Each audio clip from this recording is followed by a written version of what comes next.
آئیے ہم اس سبق کے تیسرے پیراگراف کی تشریح کی طرف چلتے ہیں۔ اس سے پہلے اسی انداز میں ہم حوالہ متن میں سبق کا نام، مصنف کا نام، سیاق و سباق میں پہلے 2 پیراگرافوں کی 2 یا 3 لائنوں میں آپ لکھ دیں گے۔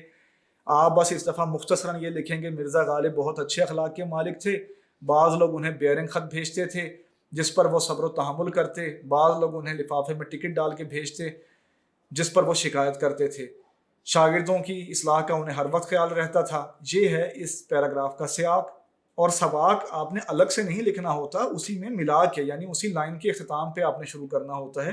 اس میں آپ اگلے پیراگراف سے صرف یہ لکھ دیں گے کہ 1857 کی جنگ کے بعد مرزا غالب کے ایک دوست کی حالت تباہ ہو گئی، وہ ان سے ملنے آئے تو ان کے جسم پہ معمولی لباس دے کر غالب نے اپنا قیمتی لباس اپنے دوست کو تحفے میں دے دیا۔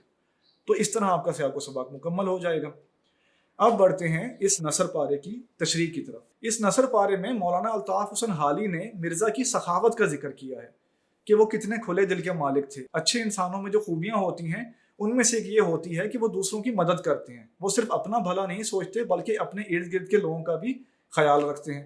تو غالب میں بھی یہ خوبی بہت اعلیٰ درجے کی موجود تھی۔ یہی وجہ تھی کہ ان کے دروازے کے باہر طرح طرح کے لوگوں کا رش رہتا تھا۔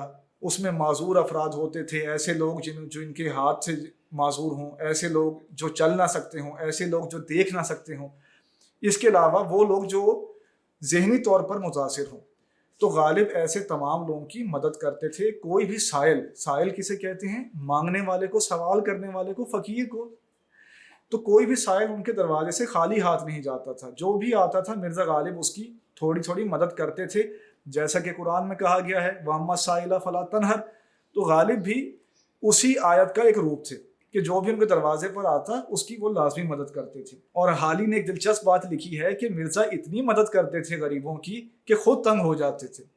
تو امید ہے آپ ان ساری باتوں کو اپنے لفظوں میں لکھ سکیں گے اور آپ کی اس نثر پارے کی تشریح مکمل ہو جائے گی۔